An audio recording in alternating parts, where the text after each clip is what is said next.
Okay, 18 million ang SALE ni Chis Escudero. Yun ang kanyang idineclare. Saan kaya galing yung ibinili ng Singsing na 56 million? Baka ibang pinanggalingan nun. Yung kanyang net worth is 18 million. Tapos yung iba doon, baka nakaw na yun. Baka nga.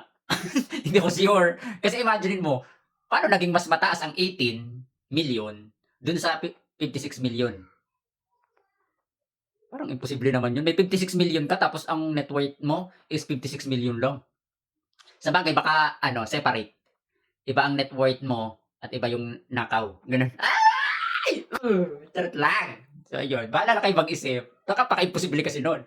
Yung net worth mo is 18 million tapos nakakabili ka ng singsing worth of 56 million. Aray ka! Tapos yung mga relo pa na yan, no? My God. Sana all may 18. 18 candle.